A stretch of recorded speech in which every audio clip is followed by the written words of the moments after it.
action, let's go. trouble 찾으러. Hai, halo teman-teman semua. Kenalin, aku Syari, aku mahasiswa Universitas Brawijaya. Nah, sebelumnya selamat datang di video aku. Nah, di video kali ini aku akan membahas mengenai kurs. Nah, apa sih itu kurs? Kurs itu tuh merupakan perbandingan nilai suatu mata uang negara dengan pembandingnya atau pengukurnya itu menggunakan nilai mata uang negara lain, seperti itu. Nah, istilah kurs ini tuh udah nggak asing di dunia perbankan ataupun keuangan gitu ya, karena kurs ini tuh nama lainnya dari penukaran uang tuh. Bahkan kita kan kalau menukarkan uang itu kan di bank gitu ya, jadi kalau di dunia perbankan itu sangatlah umum gitu untuk istilah kurs. Nah, kurs ini tuh digunakan kalau kita ingin melakukan penukaran mata uang negara lain. Kemudian dalam perbandingan kurs itu tuh ada dua, yaitu yang pertama apresiasi dan yang kedua yaitu depresiasi. Kita akan bahas yang apresiasi terlebih dahulu. Apa sih apresiasi itu? Gitu. Nah, dalam kurs ya, apresiasi ini tuh merupakan penambahan mata uang terhadap mata uang asing. Nah, ini tuh dikarenakan adanya peningkatan ataupun penambahan daya tarik terhadap mata uang asing tersebut.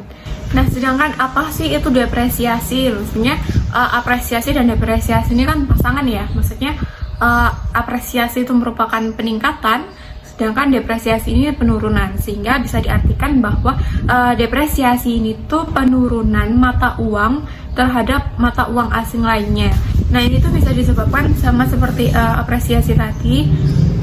Kebalikan ya dari apresiasi, itu merupakan penurunan daya tarik dari mata uang asing. Depresiasi ini tuh bisa berpengaruh dengan kegiatan perdagangan internasional ataupun ekspor dan impor, yang dimana dengan adanya depresiasi ini tuh menyebabkan ekspor itu bisa lebih murah daripada kegiatan impor gitu ya untuk biayanya.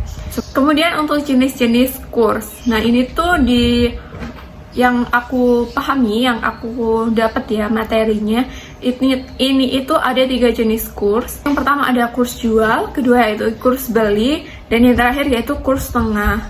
3 jenis kurs yang aku sebutkan itu tuh bisa ada di pihak bank. Jadi kita berperanan sebagai pihak bank, dimana kurs jual itu artinya kita menjual dan kurs beli artinya kita membeli dari nasabah. Nah, yang pertama kita akan membahas mengenai kurs jual. Kurs jual ini tuh apa sih? Kurs jual ini tuh artinya bank menjual kurs atau menjual mata uang asing kepada nasabah gitu. Jadi nasabah menukarkan uang rupiahnya atau nasabah membawa uang rupiah untuk ditukarkan dengan mata uang asing, sehingga bisa disebutkan kurs jual. Nah, kurs jual ini itu kan istilahnya kan kita pihak bank itu akan menjual uang asing gitu kan. Nah, itu sebabnya kenapa dikatakan kurs jual. Kurs jual juga bisa dikatakan sebagai harga untuk mata uang asing. Kemudian yang kedua yaitu kurs beli. Nah, kurs beli ini apa?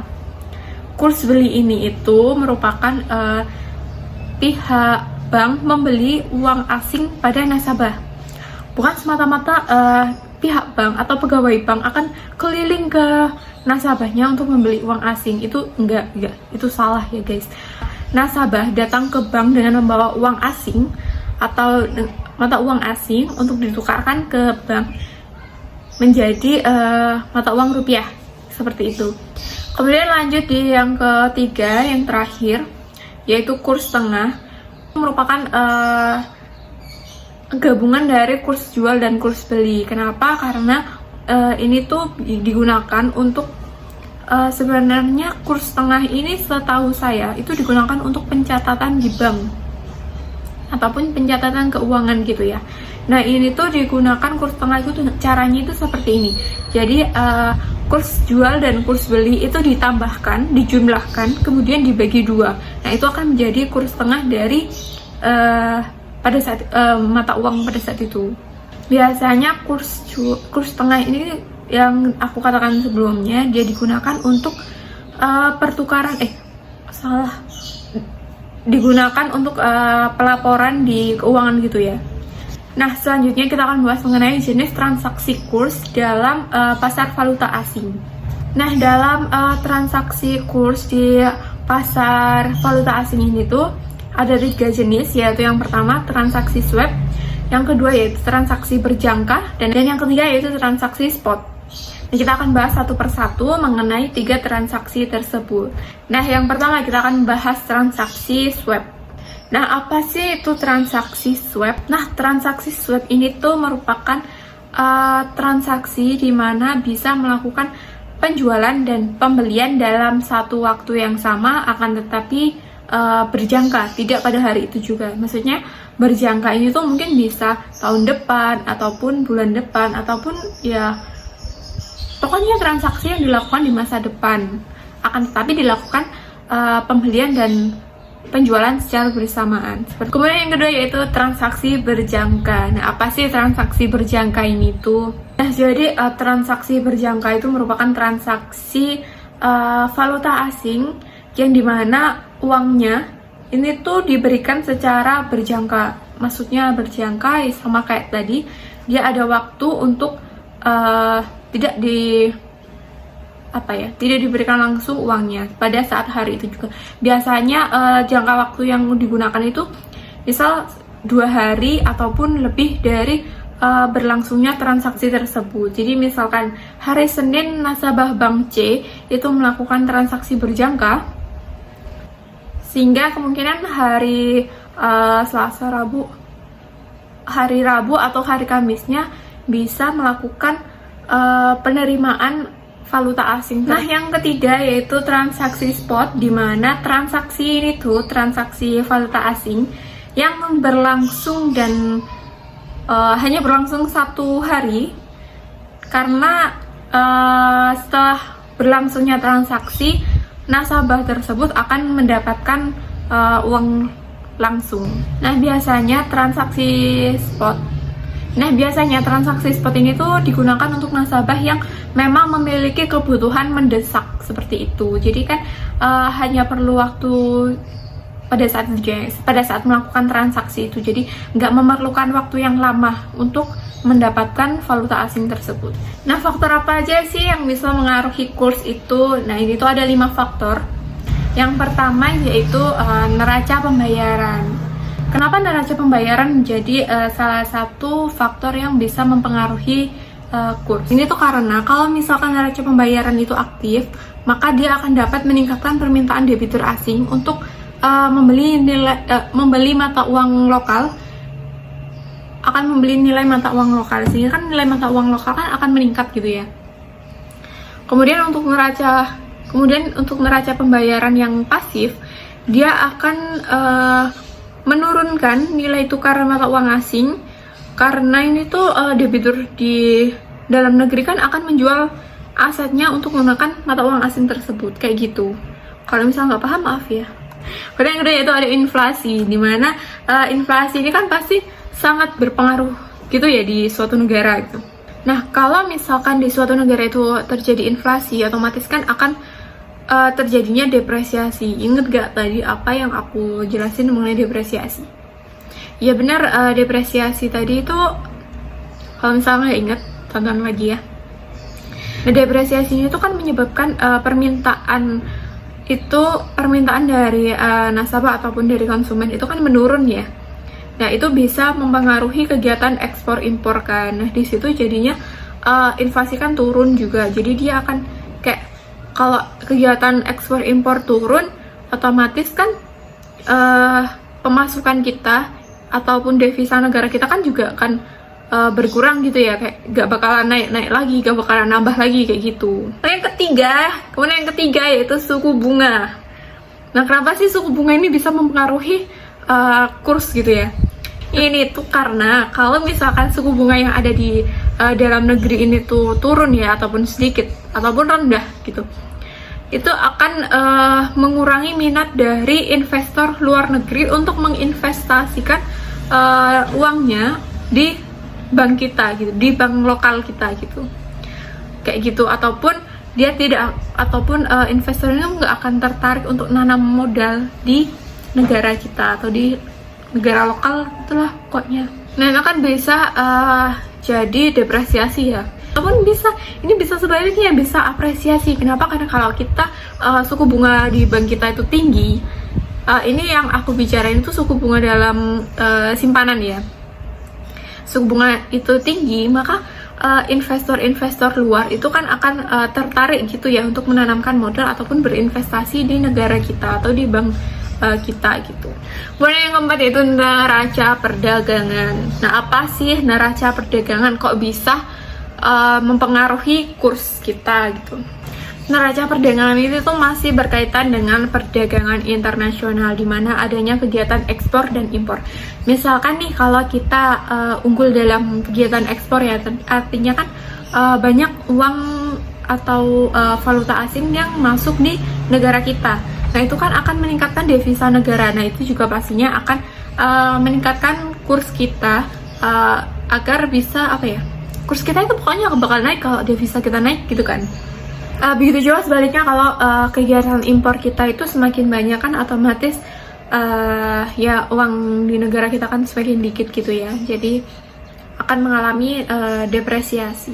Kemudian yang selanjutnya yaitu ada kebijakan pemerintah. Kenapa sih kebijakan pemerintah ini tuh berpengaruh terhadap kurs kita? Nah kebijakan pemerintah ini tuh beneran penting banget untuk untuk naik turunnya kurs, karena pemerintah kan memiliki hak untuk memerintahkan masyarakatnya ataupun pegawai-pegawainya untuk mengatur mengenai masalah kurs ataupun devisa negara ataupun nilai tukar dari valuta asing. Kemudian juga bisa mengontrol perdagangan internasional. Kayak tadi itu kan ekspor impor kan bisa bisa diatur oleh pemerintah dengan adanya aturan tertentu mengenai perdagangan ekspor dan impor. Mungkin kayak gitu ya. Kalau misalkan pemerintah nggak ada batasan untuk melakukan impor, ya otomatis kita nantinya akan impor terus ya. Mungkin bisa aja impor akan lebih tinggi daripada ekspor kita, kayak gitu kan. Ya gimana perhitungan kurs jual, dimana nasabah A ingin menukar, dimana nasabah ini ingin menukarkan uang senilai 40 juta dengan mata uang dolar Singapura, dengan kurs jual dolar Singapuranya itu dimisalkan 10.000, sementara untuk kurs belinya 1 dolar Singapura ini tuh 9.000 ya. Sehingga untuk perhitungan yang akan dilakukan oleh bank itu bagaimana gitu kan, berapa sih uang yang akan didapatkan oleh nasabah A ini. Nah itu tuh bisa melakukan jumlah nilai mata uang asal ataupun Indonesia itu dibagi dengan kurs jual mata uang asing, sehingga di sini tuh bisa 40 juta dibagikan 10.000, hasilnya 4.000 dolar Singapura. Nah kayak gitu. Kemudian yang berikutnya ini juga ada perhitungan kurs beli ya. Contohnya, nasabah B sedang berlibur ke Malaysia dan masih memiliki uang sebanyak 10.000 ringgit.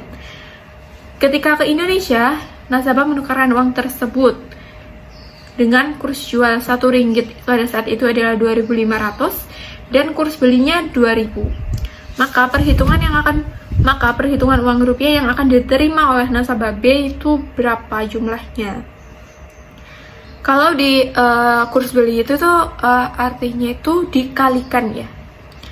Jadi jumlah mata uang asingnya itu dikalikan dengan kurs beli mata uang asing, sehingga 10.000 ringgit dikalikan 2.000 rupiah, sehingga yang akan diperoleh oleh nasabah B yaitu 20 juta rupiah.